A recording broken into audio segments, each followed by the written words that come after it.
Good afternoon, Houston. Ben Ochoa here. Want to talk today about the goal of the channel, what we're trying to do, create some accountability. So in 3 months, we're like, well, what have we done? Where are we? Where are we going? So the point of this is to begin transitioning into something new. Right now, I'm working as a web developer. I find it immensely unsatisfying. I miss being with people. And I look out into the situation of our country, the disagreement, the vitriol, and it is very distressing. In particular, while I don't like the Democrats, I do like Joe Biden. I do like that moderate wing. I feel like everyone I know who I regarded as a decent moderate Republican has gone over to the Democratic side, myself included. And while this is the way of things right now, it's obvious that this is not a sustainable setup. The Republicans, meanwhile, seem to only have the crazy. They seem to only have the nuts. Trump really did a great job taking advantage, showing what a bunch of spineless cowards most Republicans are. We've still got a few good ones. I really like John Cornyn, the senior senator from Texas. I think he's got a bit of spine. He's trying to stay out of the fray and actually get stuff done, so happy with him. But so I look out into this, I feel my own internal problems with what I'm doing right now, the desire to change. I look at the country and I see the issues we're having, and I think I have something to contribute. And that's the goal of this, is to create a Houston political party, is to create a Houston party, productions, some kind of entity built around the pragmatic values I feel are core to the city of Houston, to Sam Houston, the namesake of our city. Building something that we would be proud of, that really shows the way forward. Because in my mind, when I think about my city, and I think about when I pass on, the city I want to live in is the best city in the world. The streets are clean. Everyone goes to school. Everyone has clean water. Everyone has food.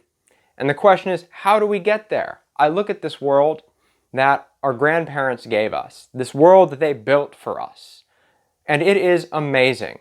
We have so much food. We can build as many houses as we desire. We have the capability to solve any problem that comes up, and yet we can't, we don't, we won't. Why is that? That's something I really want to explore, something I want to think about, something I want to talk to people about. How do we take what seems like a problem we should be able to solve and actually go about solving it? Because whatever we're doing right now politically, whether it's the state of Texas, the city of Houston, or the national government in DC, this doesn't work. This process that we have does not work. So for example, Joe Manchin came out with his compromise on voting legislation. Okay, whatever. Joe, let's see what you got. He's definitely one of the Democrats that I like because he bucks the party trend, does what he wants to do. So what do you got, Joe? Okay, it's a reasonable proposal if you read it. It's got some good things in it to kind of help shore up voting rights, make it easier and more consistent for people to vote across the country. So what do the Republicans do? They brand it as the Stacey Abrams plan because she came out, said it was reasonable, which you would think a proposal from a moderate would be reasonable to all sides. And so rather than acting in some kind of good faith, they're just going to torpedo it. So when I look at these two parties, the problem is, to me, not with the progressives and the liberals and the left. It's with conservatives. It's with this political leadership that kowtows to Trump, has no spine, is just a bunch of cowards who want to get rich off the system, who play off corporations to get donations. The whole goal of both parties is just to inflame, it's to fundraise, and it has nothing to do at the end of the day with actually helping people. Aside from a few of the senators I just mentioned, Cornyn, Manchin, Biden. So what do? We have to do something different. My long-term goal is to run for office, is to run for Congress, to run for the state ledge, city council. It doesn't really bother me where I end up. The goal is to end up in public service. I think about Mark Shields, a reporter from PBS who just recently retired, and his profession that, or his expression that politics is a noble art. And you may think, well, that's just... You know, I was born in the 80s. The idea that politics is a noble art is insane to me, right? I remember Newt Gingrich. I remember W. So, politics is a noble art. What is this man talking about? What is Shields trying to tell us? when he grew up in the 50s, the 60s, we just come out of World War II, and there was this sense of optimism in America about what we could do, what we could accomplish together.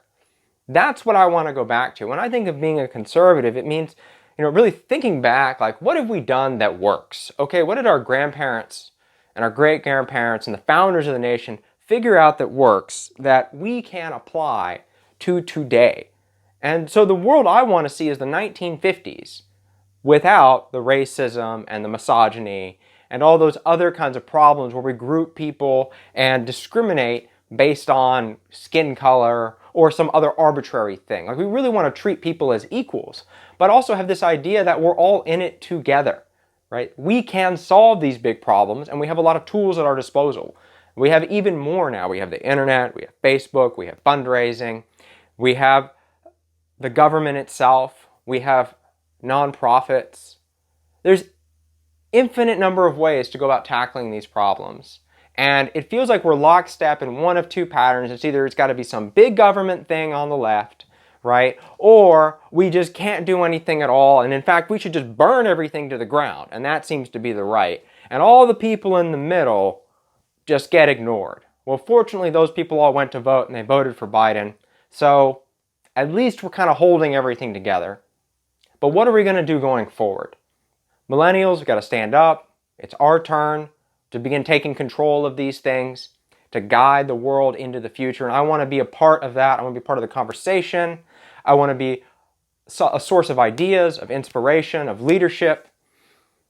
What I want to start is this idea of trying to inform one another and lead one another so that we can walk together into some place that's better than where we are. I think that that is possible. It will be extremely hard. It's an interesting goal. There's a lot of just kind of technical things around figuring out how to do this video setup, how to communicate with people. Right now I'm in Florida. I look forward to being back in Houston. I look forward to being able to go out and meet people. We have science to thank for that, for the vaccine. And I spoke a little bit on that vaccine a few days ago, but truthfully, if you've got questions about it, you need to just not listen to the internet. Like, just in general, like, the internet is not where you go for information. Go to the library, read some books, go talk to your doctor, talk to the nurse, talk to the RN. Don't go to YouTube. Do not go to WAPO, right? You can read about it if you like, but really it's just going to the doctor. And so it's just this idea of, how do we bring everyone back together? How do we build something together that allows us all to be free and safe, that allows us to vote? These are the problems I want to work on. These are the things I want to try to solve.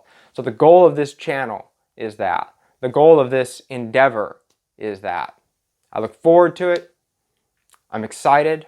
This will be by far the hardest thing I have ever attempted. The riskiest thing, I think.